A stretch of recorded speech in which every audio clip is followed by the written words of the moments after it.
여러분 잘 아는데 내 사전에 불가능은 없다라고 외쳤던 나폴레옹은 마지막 센테르나 섬에서 그가 운명할 때 이런 말을 남깁니다. 나는 내 조국, 내가 그토록 사랑하는데 프랑스 국민과 함께하고 싶으니 그 중심에 있는 세느강에 나를 묻게 안식하게 해달라고 그가 유언을 남깁니다. 그가 입을 열면 내 조국 프랑스를 사랑한다고 이야기했습니다. 근데 도대체 어떻게 사랑하였기에 프랑스의 젊은이들을 그 혹독한 시베리아의 들판에 끌고 가서 추위에 이겨내지 못하고 얼어 죽게 만드냐고요. 도대체 그놈의 사랑은 무슨 사랑이기에 그 젊은 모든 가정에 사랑받는 어린 젊은 청년들을 끌어다가 수십만 명을 얼어 죽게 만드냐고요. 그런 조국을 사랑한 자가 아닙니다. 국민을 사랑하는 자가 아닙니다.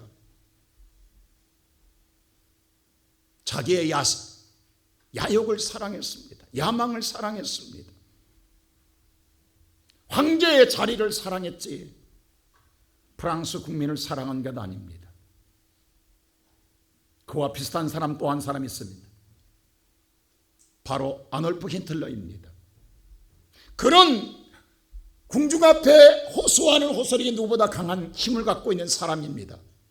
여러분, 히틀러가 궁중 앞에 외칠 때, 광장에 외칠 때마다 많은 자가 광기 어린 호응을 보였던 것은 바로 그 소리였습니다.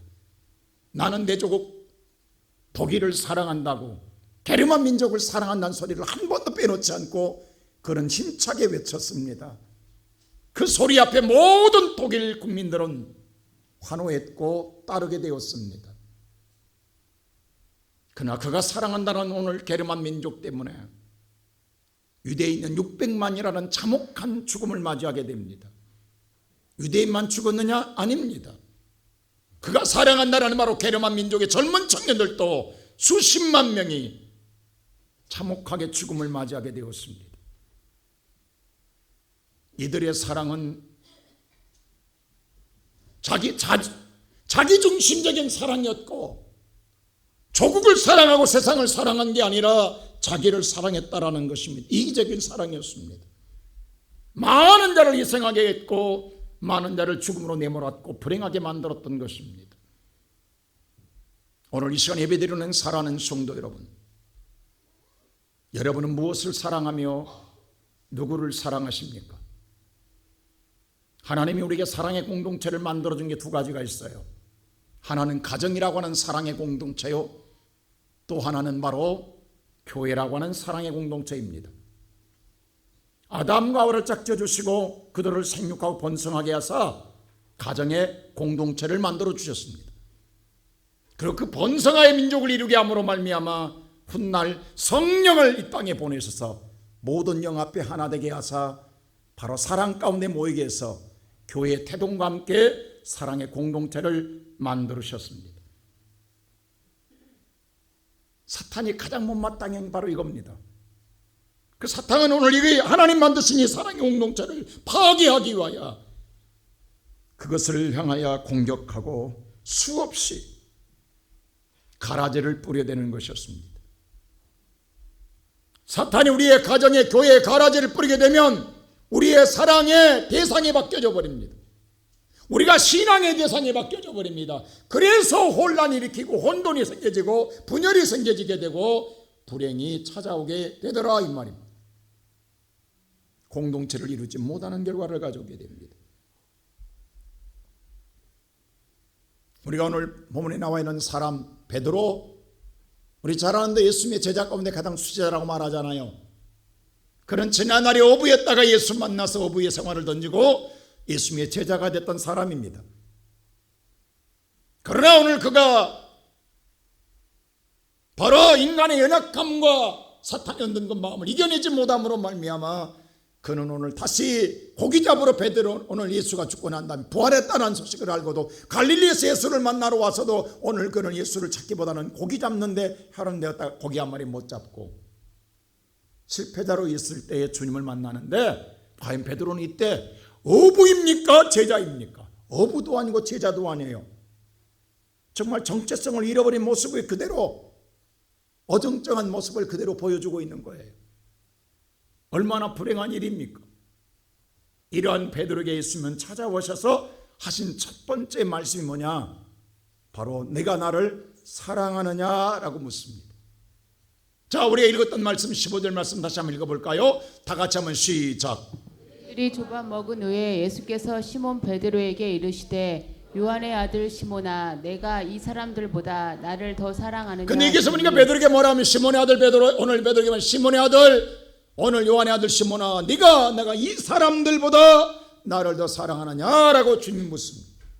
그도 그럴 것이.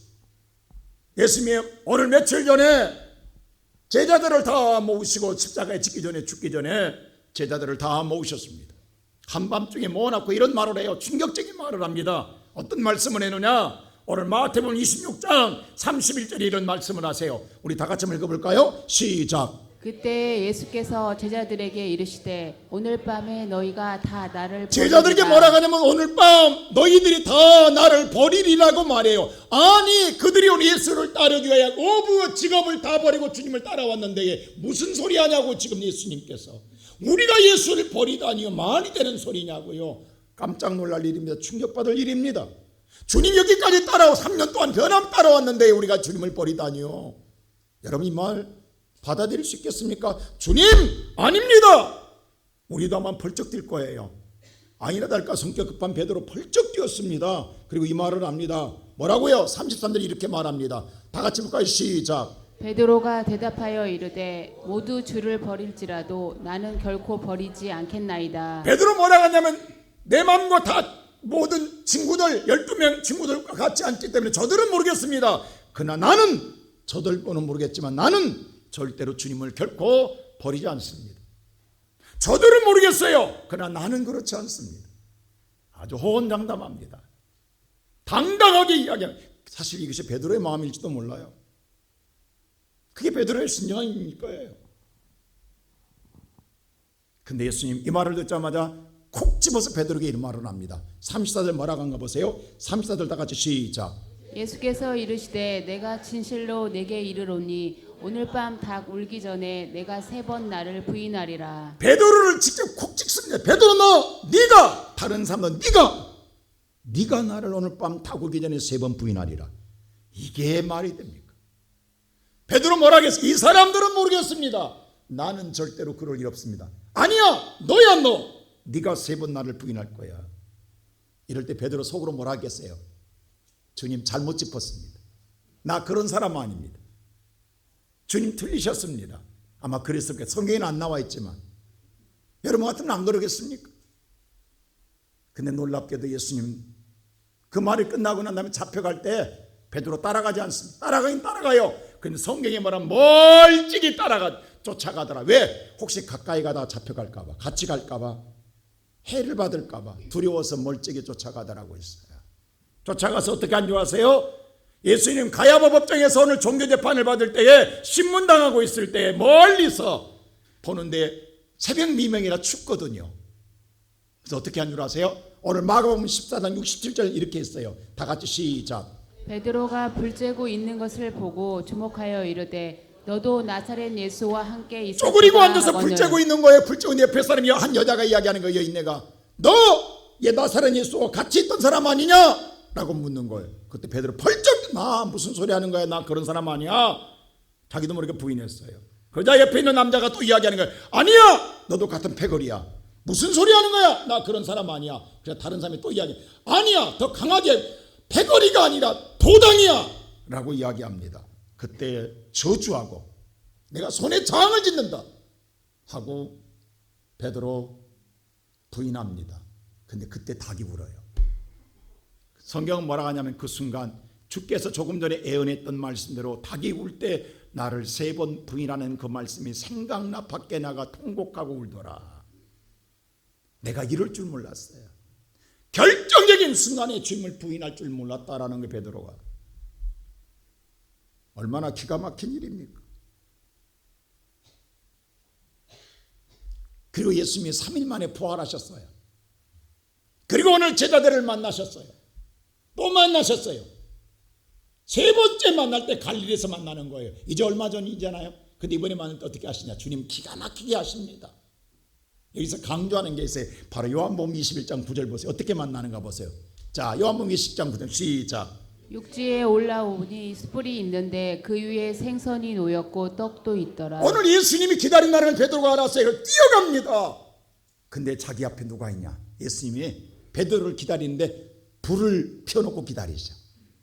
숯불을 펴놓고 거기다 고기를 굽고 떡을 먹고 줍니다. 베드로 그 순간 무슨 생각했겠어요? 며칠 전에 불 앞에서 예수를 모른다고 부인했던 베드로, 불 앞에서 그 모른다는 예수가 기다리고 있는 거야.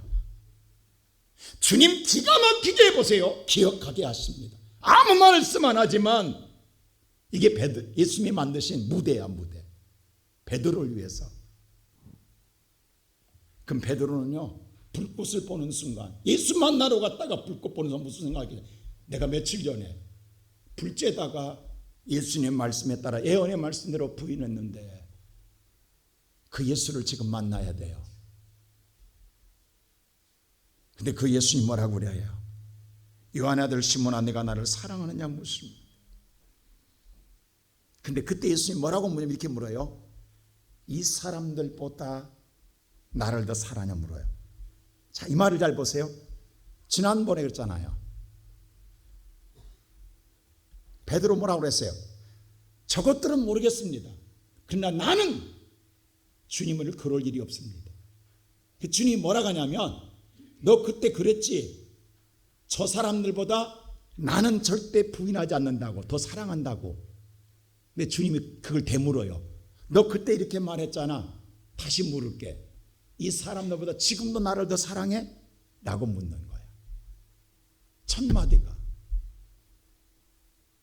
너 지금도 그렇게 생각하고 있어? 라고 하면 베드로 뭐라고 대답해? 그때는 자신만만하게 대답했습니다. 장담했습니다. 근데 이번에는 베드로 실패한 트라우마가 있잖아요. 아픔이 있잖아요. 자기의 연약함이 있잖아요. 그걸 주님과 나와 단둘이 알고 있는 일이, 그날 밤의 사건을 알고 있잖아요. 그게 엊그제 일이잖아요. 멀지 않은 일이잖아요. 풀어야 할 일이잖아요. 감출 수 없는 일이잖아요. 덮고 싶고 숨기고 싶지만 숨길 수 없는 건 주님은 알고 있잖아요. 그 주님 앞에 뭐라고 그래요? 주님 아시잖아요. 이렇게까지 대답할 수밖에 없는 거예요. 주님 다 아시면서 그때 내가 장담했는데 내가 주님을 모른다고 부인한 걸 알고 있으면서 묻냐 이 말입니다 지금. 그래서 베드로가 뭐라고 하냐면 주님 아시잖아요 라고 대답합니다. 그러다 예수님 두 번째 다시 물을 때는 뭐라고 한 줄 아세요?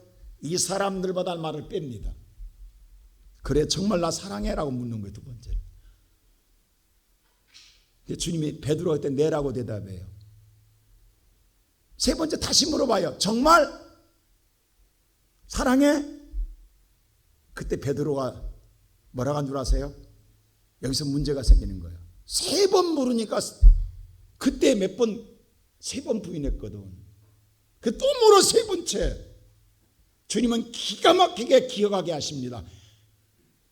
그걸 회상시키게 하시는 거예요. 예수님 각본 기가 막히게 짭니다. 베드로를 살리기 위해서. 그리고 뭐라고 그래요? 그랬더니 요한 보세요. 오늘 9절 보세요. 다 같이 한번 볼까요? 오늘 성경 말씀, 오늘 17절 말씀 보세요. 다 같이 볼까요? 15절 시작. 세 번째 이르시되 요한의 아들 시몬아 내가 나를 사랑하느냐 하시니 주께서 세 번째 내가 나를 사랑하느냐 하심으로 베드로가 근심하여 이르되. 이때는 바로 대답 못해요. 왜 근심했을까요? 세 번의 트라우마가 있거든. 세 번째까지 물으니까 베드로는 지난번 세 번째까지 예수를 부인했거든. 그건 대묻고 세 번째 물음으로 베드로가 뭐래? 이건 감출 수 없어요. 숨길 수 없어요. 덮을 수 없어요. 외면할 수 없어요. 그래서 주님 앞에 뭐라고 그래요? 주님 아시잖아요. 알고 있잖아요. 나 정말 사랑합니다. 내 사랑이 아무것도 아니라는 거. 사랑은 하는데 현실 앞에 무너지고 현실 앞에 나약한 내 사랑을 주님 알잖아요. 사실 베드로는 예수를 사랑했을 거예요. 근데 그 사랑이 현실을 이길 수 없다라는 사랑인 줄 알았어요. 깨달은 거예요. 내 사랑이 그렇게 깊지 못하고 그렇게 강하지 못한 걸 알았어요. 자신이 비참할 정도로 실패한 걸 알았어요. 나약한 걸 알았어요. 그대로 주님 앞에 고백하는 거예요. 여러분, 주님께서 왜 이렇게 하셨을까요? 들추고 싶어서? 공개하고 싶어? 아닙니다. 베드로는 이것을 가슴앓이 하고 있는 순간은 평생 베드로는요 편하게 살 수 없습니다. 행복해질 수 없습니다. 기쁠 수가 없습니다.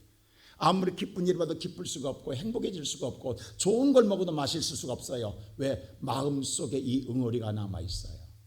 이걸 터뜨리지 아니하면, 해결하지 아니하면, 주님과 풀지 아니하면 자기는 영원한 죄인으로 살아야 돼요. 그걸 주님이 터뜨리시는 거야.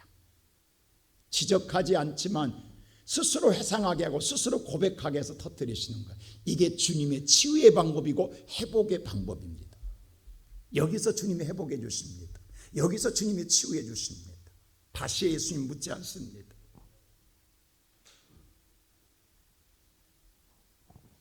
주님 아시지 않아 물을 때 주님 그 다음에 뭐라고 하는지 아세요? 그래 너가 사랑하니? 두 번째 그래서 주님이 뭐예요? 내 양을 먹이라고 이야기해요. 그래서 주님께서 두 번째 명령하신 뭐냐? 오늘 내 양을 먹이라라고 말씀합니다. 자 15절 다시 한번 읽어볼까요? 다 같이 한번 시작. 그들이 조반 먹은 후에 예수께서 시몬 베드로에게 이르시되 요한의 아들 시몬아 내가 이 사람들보다 나를 더 사랑하느냐 하시니 이르되 주님 그러하나이다. 내가 주님을 사랑하는 줄 주님께서 아시나이다. 이르시되 내 어린 양을 먹이라 하시고 여기서 내 어린 양을 먹이 첫 번째는 그래요. 어린 양. 정말 어린 양입니다. 스스로 존재할 수 없는 어린 양입니다. 그 양을 무조건 먹여주라는 거예요. 이 먹이다는 것은 먹이다, 오늘 뭐 돌보다 뭐예요? 가르치다, 지켜주다는. 이건 철저히 지켜주고 돌보자면 죽었습니다. 먹이지 않으면 먹여주자면 죽어요. 굶어 죽어요. 이 그냥 먹여주는 육의 양식만 아니라 영육을 책임져주고 먹여주라는 거예요. 네가 나 사랑하냐? 사랑하면 먹여주라는 거예요. 근데 사실 보세요. 잘 보세요. 베드로 지금 고기 한 마리 못 잡았어요. 주님 와서 물었잖아요. 지난주 설교 들으셨잖아요. 고기 있니? 없나이다. 근데 주님이 주시면서 먹여주라고 해야 될 거 아니에요. 아무것도 안 줘서 먹여주라는 거예요. 뭘로 주냐고. 이게 주님의 방법입니다. 너희가 주라. 그럴 때 주님은 흔들어 넘치도록 채워주고자 주시는 줄로 믿습니다. 우리는 이것은요 믿는 자만이, 믿고 행하여 본 자만이 하나님의 영광을 보게 될 줄로 믿습니다. 이걸 알아야 돼요. 보이지 않는 역사지만 행하여 본 사람만 믿음의 역사를 보게 됩니다. 두 번째 주님 사랑할 때 이번에는 치라고 고백했어요. 그 원문에는요 물론 단어는 다릅니다. 그러나 의미는 똑같아요. 먹이다, 가르치다, 지키다라는 뜻이에요. 단어는 달라요. 근데 이 단어는 뭐냐면 양육, 사육의 의미가 있어요. 이제는 걸을만 하다라는 거예요. 짐승이 커가지고 스스로가 걸을만 하고 스스로 뭐예요? 뛰쳐 운동 활동할 만 하다는 거예요. 그럴 때는 반드시 먹여는 주되 그냥 먹여줘서 될 문제는 아니다. 이런 짐승, 양들은 가르치고 보호하고 지키고 훈계해야 바르게 양으로 키울 수 있다는 거예요. 그래서 훈계가 필요한, 그래서 치다라고 번역해 놨어요. 우리로 말하면 미운 7살입니다. 지 맘대로 하고 싶어 하는 거예요. 그럴 때는 먹여는 주지만 먹여만 줘서는 안 돼요. 반드시 바른 길로 가르쳐 줄 책임도 있다라는 거예요. 그렇게 먹여주라는 거예요. 근데 세 번째는 다시 첫 번째처럼 똑같은 단어를 씁니다. 어린 양에 주었던 것처럼 먹여주라. 왜? 이제 그렇게 가르침 받은 양은 나이와 상관없이, 성장과 상관없이 순종하고 어린아이처럼 순결하게 바른 길로 간다는 거예요. 그냥 마음 놓고 먹여도 절대 잘못된 길로 가지 않을 줄로 믿습니다. 주님 깊은 뜻을 이야기하고 있어요. 근데 제자들 아무것도 없잖아요. 근데 네가 사랑하느냐? 그러면 주라는, 먹여주라는 거예요. 그래서 요한복음 14장 15절은 이렇게 말했어요. 예수님께서. 우리 다 같이 요한복음 14장 15절 말씀 볼까요? 다 같이 시작. 너희가 나를 사랑하면 나의 계명을 지키리라. 네가 나 사랑하느냐? 그럼 나의 계명을 지키라는 거예요. 그게 사랑하는 거예요. 여러분 1000번 사랑한다 사랑한다 사랑한다 한 것보다도 굶주리고 배고픈 자에게 떡 하나가 더 큰 사랑인 줄로 믿습니다. 1000번 사랑한다 굶주림이 해결되지 않아요. 오히려 떡 하나가 더 굶주림을 해결하는 거예요. 기독교는 행함이에요. 여러분 1000번 감사한다는 것보다도 한 여인의 2렙돈이 더 큰 감사인 거예요. 그래서 다시금 요한복음 14장 21절에 또 이렇게 이야기합니다. 다 같이 21절 말씀 볼까요? 시작. 나의 계명을 지키는 자라야 나를 사랑하는 자니 나를 사랑하는 자는 내 아버지께 사랑을 받을 것이요 나도 그를 사랑하여 그에게 나를 나타내리라. 다시 뒤집어 역설적으로 설명하는 거예요. 나를 사랑한 자 나의 계명을 지킨 자다. 다시 오늘 21절에 나의 계명을 지키는 자가 나를 사랑하는 자요 그 사람이 하나님을 사랑받는 자라고 확증을 느끼는 거예요. 하나님께서 예수님께서. 행하는 자는 반드시 누구의 사랑을 받는다? 하나님의 사랑을 받을 것이다. 믿습니까? 그게 제자리에 주라는 거예요. 그래서 마지막에 세 번째 뭐냐? 네 몸을 다 주면서 나를 따르라고 이야기합니다. 누구처럼? 예수님처럼 나를 따라오라. 예수님 다 오늘 성만찬을 행합니다. 자신의 몸을 주고 자신의 피를 내어주며 받아 먹으라. 나의 몸이 나의 피라고 말한 다 주시면서 우리를 살리시던 주님 너도 나를 따라오라는 거예요. 자 오늘 성경 말씀 다 같이 한번 우리 19절 보세요. 시작. 이 말씀을 하심은 베드로가 어떠한 죽음으로 하나님께 영광을 돌릴 것을 가리키심이로라. 이 말씀을 하시고 베드로에게 이르시되 나를 따르라 하시니. 베드로에게 뭐냐면 네가 나를 사랑하느냐? 사랑합니다라고 할 때 예수님이 말하면 베드로야 네가 오늘 젊어서는 띠뜨고 네 원하는 데를 가지만 네가 늙어서는 원찮은 너를 데려갈 것이다. 죽음을 예고해요. 뭐냐 하면 베드로에게 말하기를 네 인생의 삶의 죽음이 맞았는데 그 죽음은 하나님 영광된 죽음이 될 것이다. 나처럼. 근데 나처럼 끝까지 나를 뭐하라? 따라오라. 사랑하면 따라오라는 거예요. 근데 베드로 보세요. 아직도 변화되지 못했어요. 궁금한 게 있어요. 신앙의 비교의식이에요. 그래서 오늘 보면은 21절에 이렇게 말해요. 베드로 그 말 듣자마자 이렇게 말해요. 시작. 이에 베드로가 그를 보고 예수께 여짜오되 주님 이 사람은 어떻게 되겠사옵나이까. 베드로의 신앙의 무언의 경쟁자가 있어. 누군지 아세요? 예수님이 특별히 사랑한다는 요한이에요. 그래서 요한은 항상 부를 때 말해요. 사랑하는 제자 요한이라고 불러요. 베드로에게 항상 신앙의 무언의 경쟁자예요. 베드로가 뭐냐면 이 요한이 궁금한 거야. 자기 죽음을 얘기했는데 요한이 말은 말 않거든. 예수님한테 물어요. 예수님 저 인간은 어떻습니까? 저 인간은 어떻게 되는데요? 라고 물어요. 베드로가 아니 지금 내가 할 길만 가면 돼. 여러분 신앙생활에 이게 문제라니까. 믿음의 생활 예수만 보면 은혜가 충만해요. 근데 옆 사람 보는 순간부터 은혜가 떨어지는 거야. 상처받고 시험 드는 거예요. 그때 주님이 따끔한 말 한번 합니다. 22절 보세요. 뭐라고 하는가. 다 같이 22절 말씀 시작. 예수께서 이르시되 내가 올 때까지 그를 머물게 하고자 할지라도 내게 무슨 상관이냐. 너는 나를 따르라 하시더라. 그가 어떻게든 이게 무슨 상관이냐. 너는 나만 보고 뭐하라? 따라오라. 할렐루야. 오늘 예배드리는 성도 여러분 우리에게 분명히 말합니다. 예수만 보고 따라가기를 축원합니다.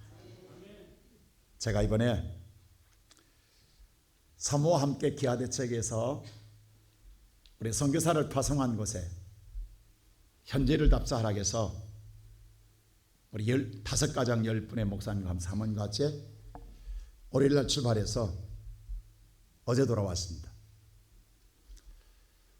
우리 기아대책의 설립 이념이 떡과 복음입니다.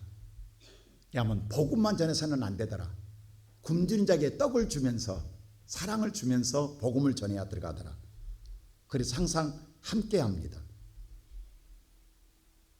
근데 이번에 인도에서 17년간 사역을 하다가 인도에서 너무도 강하게 사역하니까 밉게 보여서 선교사를 추방시켰어요, 부부를. 이 부분을 보니까 젊은 처녀 때 예수님을 너무 은혜 받고 사랑한 나머지 주님 앞에 바치는 마음으로 처녀의 몸으로 인도에 가서, 여러분 아무도 모르는 땅에 가서 다른 민족을 위해서 자기의 젊음을 뒷는 게 얼마나 아름다운 사랑입니까? 정말 오늘 성경의 말씀처럼 네가 나를 사랑하냐 할 때 그 사랑의 실천을 위해서 가는 거예요. 가서 그 인도의 가난한 지역에 가서 17년 동안 오늘 복음을 전하다가 쫓겨났어요. 그래서 어디로 갈까 하다가 남편 되신 분과 인도네시아에 온 지 2년 됐다고 그래요. 근데 거기가 어느 지역이냐면 우리로 보면 난지도 쓰레기촌입니다. 여러분 난지도는 거기다 보면 맨션이에요, 맨션. 그러한 정말 참혹한 곳에서 어려운 지역에, 국가도 오늘 버린 지역에 일주일에 2번씩 도시락을 먹여주면서 그들에게 복음을 전하는 사역을 하고 있는 거예요. 거기 가서 좀 돕고자 해서 우리가 현지를 갔습니다. 방문했습니다. 한번 제가 사진을 한번 보여주겠습니다.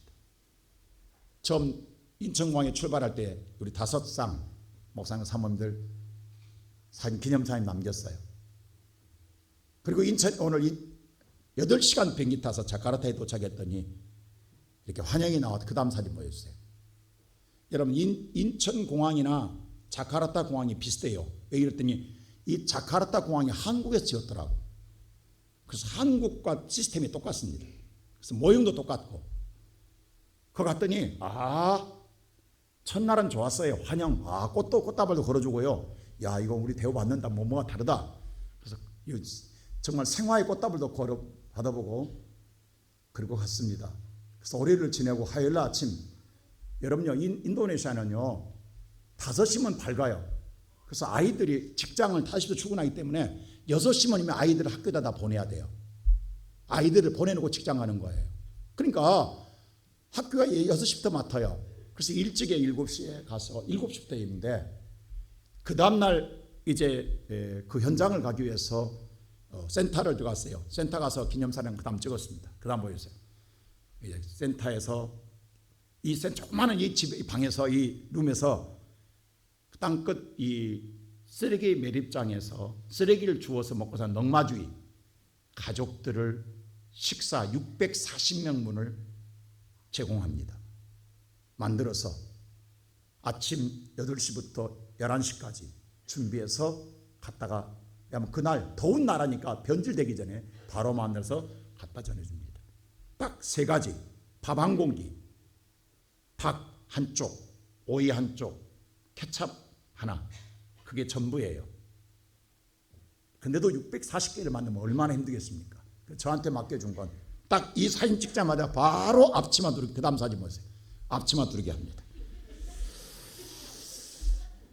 여러분요, 이때 이런 인도네시아가 지금 우기거든요. 우기면 굉장히 습합니다. 근데 그때 34도, 우기에 34도면요, 거기다가 보세요. 앞에 지금 중국집 화로 있잖아요. 그 화로가 4개가 있어요. 화로가. 거기서 열이 어마어마하게 나오는데 그 좁은 데서 화로 올라오지요. 옆에서 밥솥이 12개입니다. 12개 밥 있고, 이 화로에서 4개에서 통닭을 찜을 하는 거예요. 저한테 등치가 좋다고 통닭찜을 맡기는 거예요. 저 평생에 앞치마 둘렀고 평생에 처음으로 통닭찜 제가 했습니다. 그 다음 보세요. 통닭찜을 이렇게 맡겨줘서 땀 흘리고 합니다. 그 다음 이렇게, 왜냐하면 통닭 튀김을 했는데 튀김을 하다 보니까 많은 화상을 입었다는 거예요. 기술이 없어서. 그래서 찜으로 돌렸다는 거예요. 근데 이게 보통 무거운 게 아니더라고. 이게 한 소당 50명분이에요. 그럼 몇 개 해야 돼요? 12개를 해야 되는 거예요, 이게. 저 교회에서도 안 해봤어요. 지금 평생 한 번도 안 해봤어요. 열심히 했어요. 한 번 하는 거 제대로 하자. 그리고 사모는 밥을 책임졌어요. 그 다음 보여줄까요? 밥을 열심히. 여러분 밥을 얼마나 만드냐? 그 다음 보세요. 이게 640명분 12개입니다. 밥솥 12개를 보세요. 이게 이 열기가 말도 못합니다. 이 안에서 선풍기도 없어. 에어컨도 없어. 아무것도 없어. 그냥 사람 잡는 거야. 아무 정신 없어. 우선 빨리 도시락 만든 것밖에 없습니다. 다 하고 난 다음에 이제 일회용 비닐에다가 도시락 담습니다. 그 다음 도시락 작업을 합니다. 이렇게 통닭 하나, 오이 한쪽, 그리고 밥 한 공기, 공기에 부어서 그냥 뒤엎으면 되는 거야. 바쁘니까 640개. 그래서 그 다음 만들어서 이제 이렇게 박스에 담습니다. 호치에서 찍어가지고 담수 640개 담아서 그 다음 차곡차곡 한 박스씩 담아가지고 마지막 출발하기 전에 기념사진을 찍습니다. 640명분의 도시락을 11시에 만들었어요. 현장으로 가게 됩니다. 이걸 가지고 여러분 쓰레기 마을 어떤가 나도 궁금했어요. 말만 듣던 쓰레기 마을. 자, 그 다음 찾아갑니다. 처음에 가서 사진 한번 찍었어요. 자, 이게 희미하게 보이는 게 쓰레기 마을입니다. 쓰레기더미인데, 자, 그 다음 보여주고 얼마나 큰가 보세요. 여러분, 우리나라 쓰레기는 고급 쓰레기입니다. 여러분, 인도네시아 인구가요 2억 9천만 명입니다. 2억 9천만. 우리나라 6배가 많습니다. 우리가 5천만 명이잖아요. 인도네시아 약 3억에 3억. 6배가 많은 쓰레기가 나옵니다. 상상이나 갑니까? 이 쓰레기 보세요. 자, 그 다음 보세요. 이렇게 이 어마어마한 산도 보통 산이 아닙니다. 포크를 봤는데 이걸 뒤져서 여기서 쓰레기에서 뭐 얻어먹을 거야. 이걸 뒤져가지고 이걸 먹고 산다니까요. 두더지처럼 촌에서 거기서. 근데 우리가 왔다고 바로 얼마나 모이냐 보세요. 그 다음 바로 쓰레기산 밑에가 공동묘지야. 공동묘지. 이 사람들은 땅도 없으니까 공동묘지 살아. 공동묘지. 여러분 공동묘지가 산다니까 이 사람들이. 나는 성경에 나온처럼 무덤과 무덤 사이에 살아. 거라사처럼. 여러분 살겠냐고. 애들이 그래서 애들 놀이터가 무덤이야. 여기서 숨바꼭질 놀아. 야, 참 재밌는 민족이야.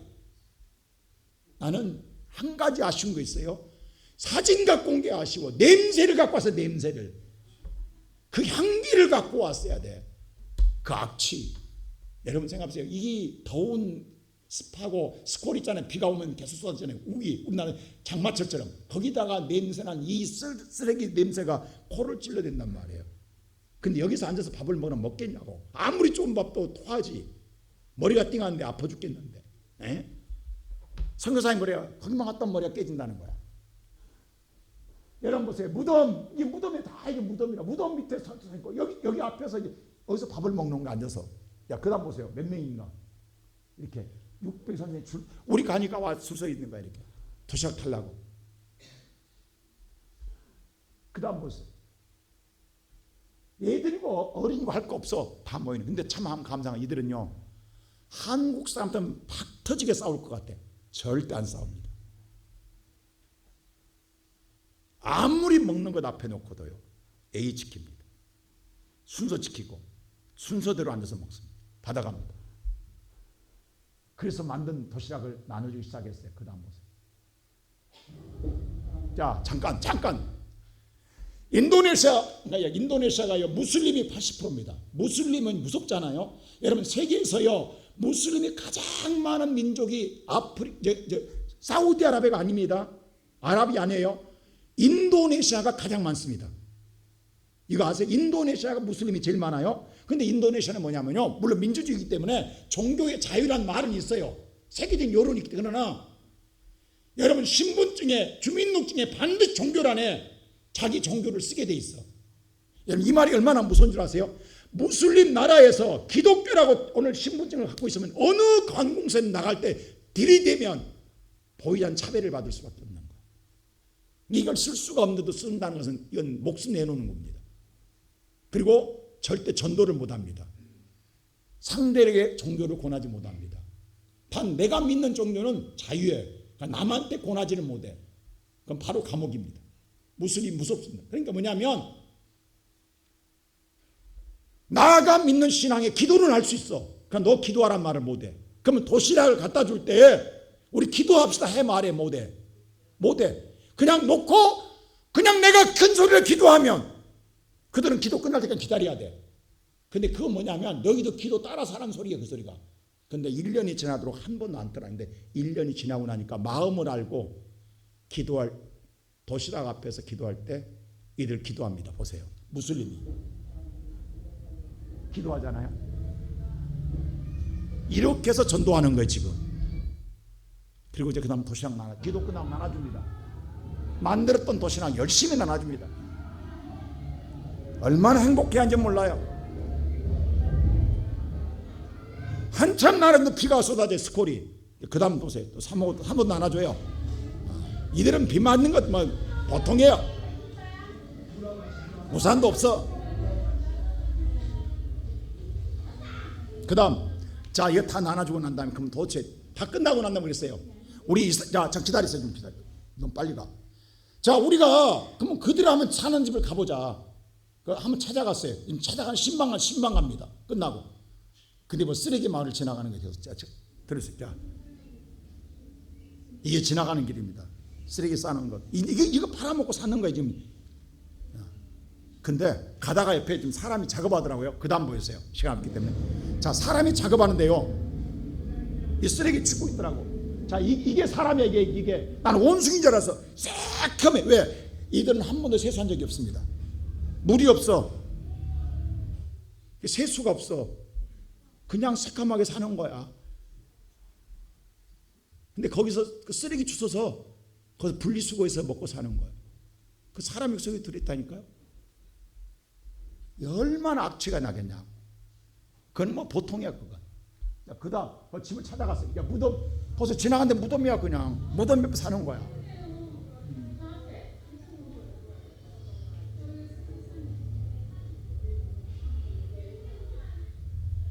그 무덤 사이에 갔더니 집에 하나 있어. 그 집 갔더니 그 다음 보였어. 사람 일하고 있잖아요. 뒤지고 있잖아요. 찾고 있잖아요. 옛날 우리 자 잠깐만요. 저는 어렸을 때 기억해요. 제가 미군 공군 부대 옆에 다니는 공군에서 쓰레기 나오는 것을 우리 친구들이 그 쓰레기 뒤에서 뒤진 거 기억나요. 이렇게 뒤지고 살았다고.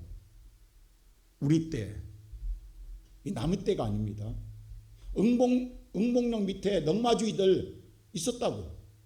우리 응봉동 살 때 넝마주 있었다고요. 망대가 있었잖아요. 우리 그 넝마주들이 우리 교회 식당에 와가지고 조리기구 다 훔쳐간 거 우리는 몰랐어. 나중에 경찰이 잡아가지고 어느 날 한 부대 가져왔어. 이게 뭐냐 했더니 시원성교에서 자기들 훔쳐갔다고. 우리는 잊어버린도 몰랐어. 부스 다 잊어버린도 모르고 쌀좀 다 몰랐어. 근데 그 그릇을 다 우리 교회에서 가져갔대요. 그들이 고백해서 알았어.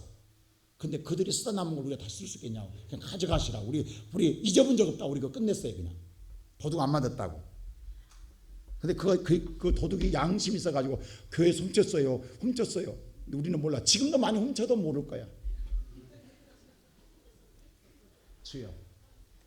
근데 보세요. 갔더니 이렇게 됩니다. 그 집에 들어갔더니 한 4평? 4평인데 그냥 집이 아니라 무덤과 무덤 사이에 판자로 이렇게 위에 거덕에서 만들었어요. 이게 4명이 사는 집입니다. 자, 보세요. 이 안에서 조리에 이 방이야. 여기 4명이 살아. 그 안에 부엌이 따로 없어. 세면대도 없어. 물 없어. 보세요. 옷장도 없어. 여기서 밥해 먹어. 방 가운데서 밥해 먹어. 자, 잠깐. 무덤이야. 바로 앞에 문 앞에 무덤이라고. 문 앞에 무덤이요. 그리고 그 집이 문에 걸어진 못 4개가 옷장이야. 옷 4벌 먹겠어. 옷 4벌. 아무것도 없어요. 방 안에 옆에 화로에다가 밥해 먹고 냄비 하나 있어. 거기서 자 4명이. 이게 다 무덤입니다. 이게 무덤이라 파헤쳐있고 막 엉망진창이에요. 그 다음 보세요. 이분이 부인이야. 자, 그 다음 이게 옷장입니다. 옷장 걸어져 있는 게 우리 어렸을 때 그랬잖아요. 옷장 없으니까 못 박아서 걸어놨잖아요. 근데 자, 이분 부부들이 한 달에 월급이 얼마인지 아세요? 무덤 관리하고 사는데 48,000원. 한 달에 월급이 48,000원. 자, 그 다음 지나갑시다. 자, 이 쓰레기장에서 나온 해변가 보세요. 근데 여러분들 뭐 인도네시아에 신혼여행 가서 바다에 가서 수영한다고? 아이라이. 그 다음 더 자세히 보여줄까요? 자 보세요. 부유물 보라고. 부유물. 이게 해변가라고. 이게 비치란 게 비치. 인도네시아 비치.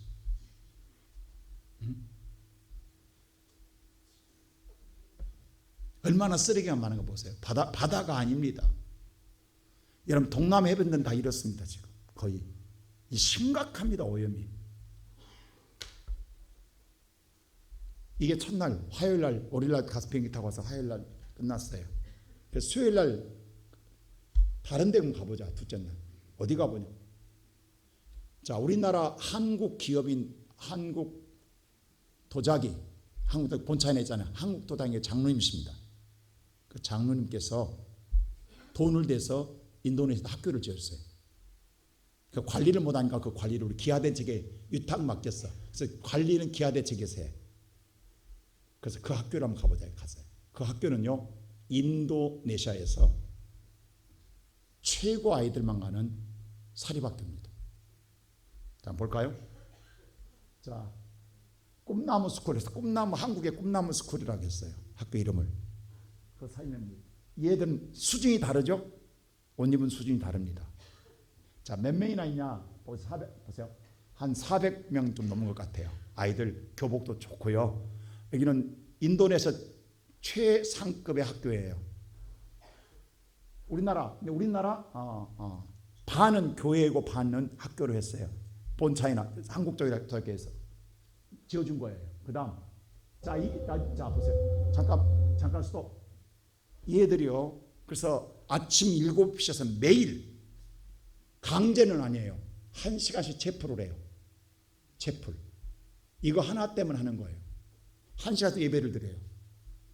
강제는 아니에요. 근데 다 와. 왜? 이 학교 다니려고.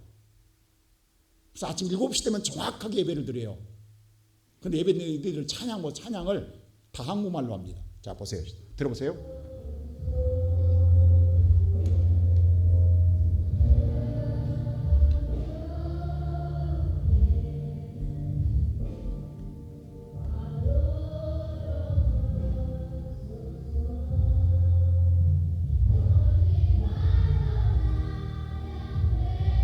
인도네시아 애들입니다.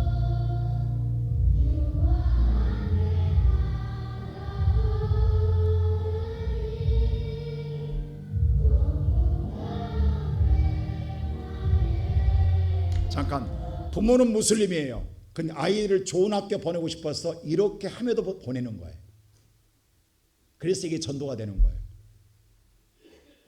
그래서 얘들은 뭐냐면 한국말로 찬양하는 건 왜? K-팝 때문에 더 좋아하는 거예요. 그래서 모든 찬양은 한국말로 찬양하는 거예요. 우리가 와서 찬양 이렇게 아니에요. 본래 이렇게 하는 거예요. 그래서 끝나고 난 다음에 기념 촬영합니다. 한 480명 된 것 같아요. 저는 여기 있습니다. 그 다음. 근데 내가 가슴 아픈 게 하나 있었어요. 자, 우리가 성교비를 냈는데 정말 잘 먹이고 싶은 아이들은 못 먹였어요. 그는 딱 정해서 닭고기 하나에다가 밥 한 고기. 왜? 단백질 때문에 닭고기를 먹이는 거예요. 그리고 오이 한 쪽입니다. 근데 얘들은 그걸 주면 안 먹는데요. 수준이 높아서 안 먹어. 이들의 수준에 맞게 도시락을 준비해. 이들은 고급 도시락을 만들어야 돼. 이게 가슴 아픈 거야. 사실 바꿔주고 싶어 내 마음은. 근데 이들 가난한 자에게 이 맛을 뭐 해주고 싶은데 이걸 주면 얘들은 안 먹는다는 거예요. 그래서 어쩔 수 없이 얘들이 좋은 도시락을 줄 수밖에 없어. 먹이기 위해서. 주면서도 가슴이 아픈 거야 이거. 이들의 수준이 높으니까. 이들은 그래서 나눠줬어요. 자, 이들 시설 학교 보세요. 시설 얼마나 좋은가. 그 다음 보실 때 교실 보세요. 우리나라 기업이 우리나라 갖고 와서 했기 때문에 최고이신 게 그러니까 서로 이 학교를 보내려고 하는 거예요. 프로젝트가 아니에요. 이 안에 다 에어컨 다 돼 있어요. 에어컨. 에어컨 안에서 공부하는 거예요. 얼마나 깨끗한지 몰라. 교복 보세요. 부티 나죠? 얘들이 다르잖아요. 그리고 아주 삐딱하고 그렇습니다. 그래서 둘째 날 끝나고 난 다음에 아니다. 그러면 다른데 누구? 바로 그 쓰레기 마을 아이들의 공부는 어떻게 하는가 가보자. 또 우리 기아대 측에서 학교는 못 짓고 유치원을 있어. 유치원을 찾아. 유치원을 갔어요. 그 다음 보세요. 셋째 날. 자, 그 유치원을 찾아갑니다. 찾아가는데 어디로 가? 무덤 사이로 가는, 옆에 양쪽에 무덤이 다 이거야. 무덤 가운데 있어. 마을 안에 유치원이. 이게 뭐는 무덤과 같이 마을이 있어요.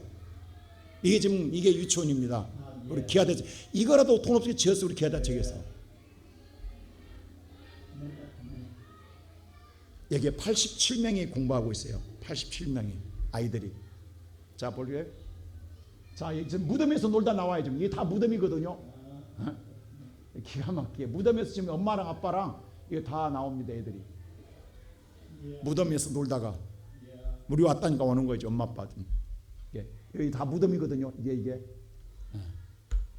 그들은 무덤이 생활화되어 있어요. 노는 게. 그래서 그 다음 보이세요. 사진 한번 찍었어요. 그 다음 제가 회장이라고 저한테 또 기도하라 하더라고. 내가 그냥 기도하는 거. 왜냐하면요, 기도합시다 말은 못해요. 그냥 말기도 기도하면 다 기도하는 거예요. 그냥 뭐 하든 간에. 그랬더니 이렇게 합니다. 다들 엄마 아빠들 다 같이 손 모으고 기도하고 따라서 하는 거예요. 자, 얘들이 얼마나 해맑은가 보세요. 근데 얘들 보세요. 옷을 우리나라 다우다 같은 옷을 우리 기아대ችን 맞춰서 입혔어. 너무 더러우니까 딱 두 벌 교환해서 입는데 이게 교복이야. 이게 교복. 옷이 없어. 왜? 빨아입지를 못해. 얘들 물이 없어. 얘들 집에 세면대가 없다니까요.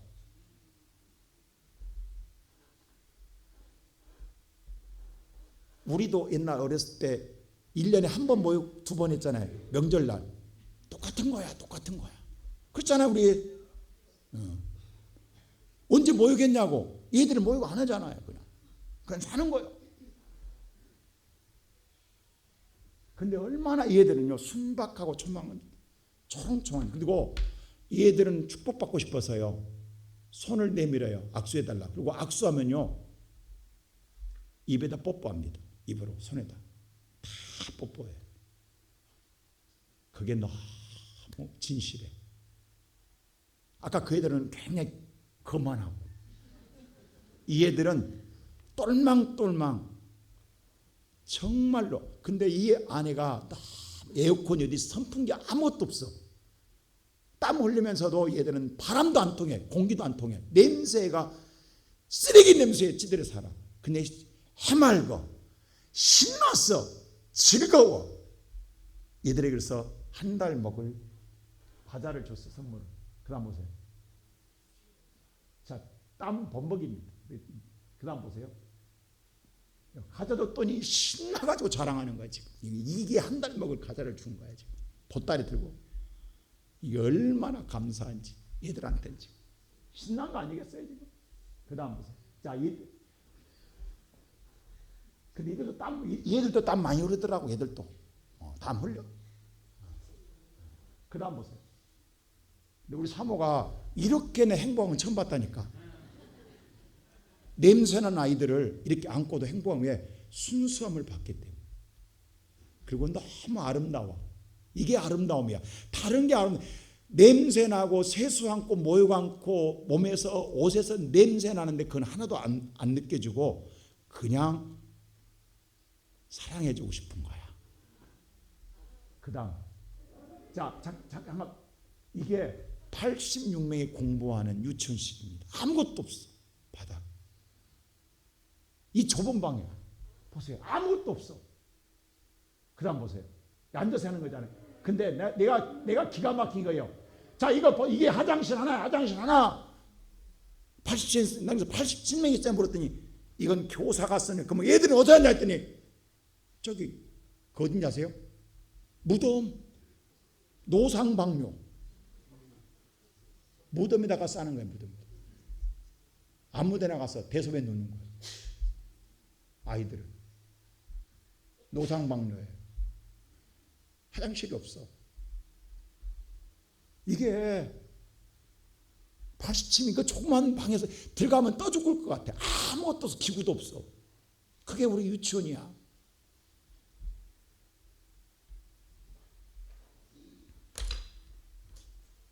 그래서 이들이 노는 운동장이 조그만 하나 있어. 이게 전체 운동장입니다. 모여서 지금 신났어. 이게 뭐 노는 거냐고, 부딪혀서. 이게 무덤으로 나가는 거지.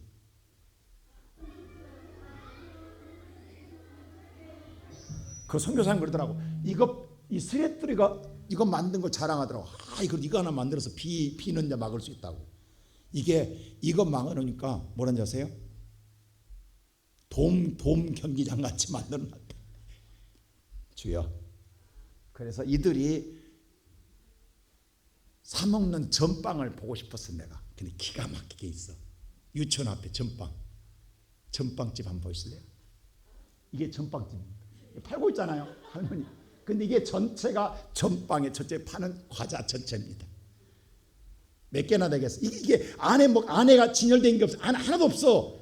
다 전체 전빵집에 파는 과자가 이겁니다. 전체. 아주머니 혼자 앉아서 애들 이거 팔라고 기다리고 있어. 이거 먹고 사는 게 사람.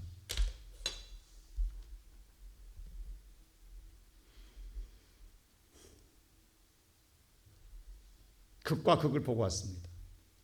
그리고 목요일 끝나고 금요일 날 비행기 타고 토요일 날 돌아왔습니다. 저 고생 많이 하고 왔습니다. 근데 한 가지 보세요. 그래서 마지막 날 한국 식당에 데리고 와서 밥을 먹었어요. 제가 먹였어요. 교사들 오라. 거기 수관분들, 봉사한 분들 오라. 대접하고 싶다 한번. 그래서 우리가 이제 마지막 날 한국 식당 가서 먹었어요. 자, 보세요. 우리는 비계 먹습니다. 삼겹살. 왜? 근데 그들은 무슬림이니까 고기를 안 먹어요. 돼지고기를. 소고기밖에 안 먹어요. 근데 놀라운 사실이 하나 있어요. 그래서 제가 우리 교회에서 갈 때 천불 갖고 가고 천불 하나도 못 쓰겠더라고. 이걸 보고. 그래서 그대로 선교사님께 드렸어요. 이게 지금 손에 쥐고 있죠? 이게 천불입니다. 더 있으면 더 주고 했을 텐데 못 주고 왔어요. 근데 제가 그랬어요. 선교사님 뭐라는 줄 아세요? 저한테 가만히, 목사님 오늘 이렇게 대접해 너무도 감사한데 대접한 것이 한국 식당이라 49만 9천 원 나왔어요. 49만 9천 원 나왔어요. 근데 저 무덤에 사는 사람 1년 월급입니다. 그게 1년 월급이에요. 여러분 한 끼 먹는 게 1년 월급이에요.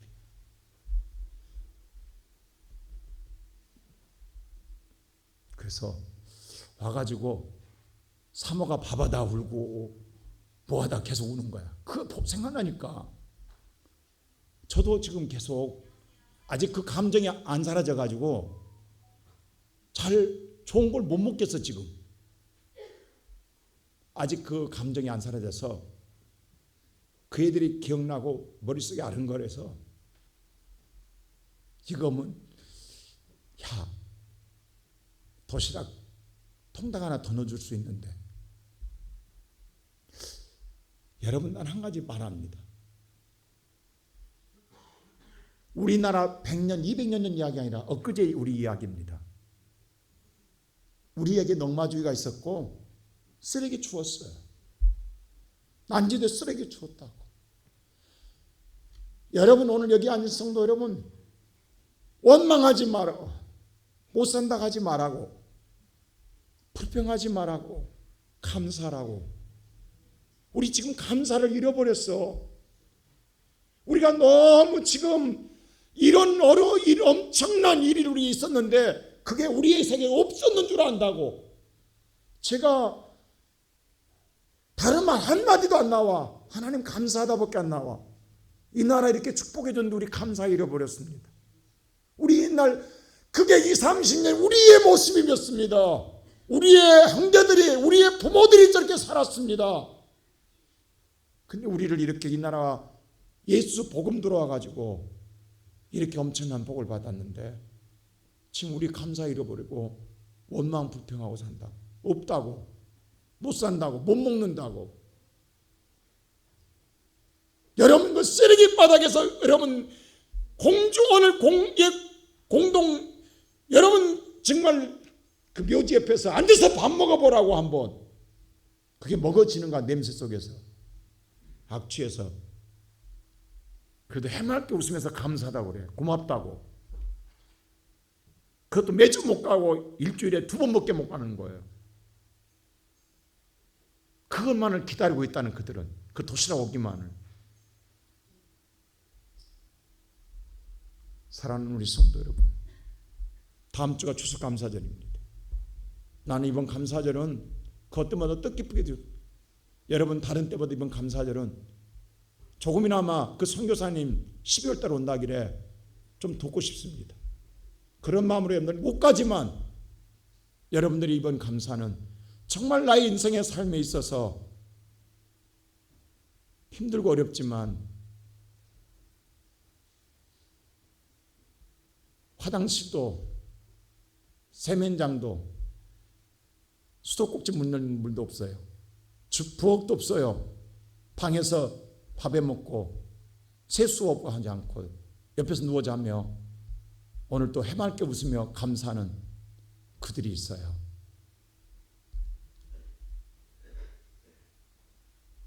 제가 그랬어요.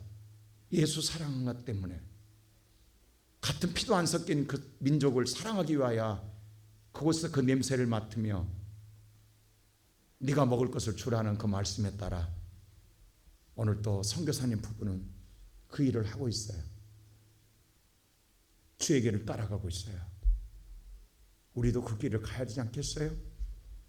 오늘 주님의 사랑을 받았다 간다면 주님 다른 말 안에 여러분 예수 사랑하십니까? 감사 여긴다면 이제는 끝까지 주님을 따라가는 저와 여러분 되시기를 주의 이름으로 축원합니다.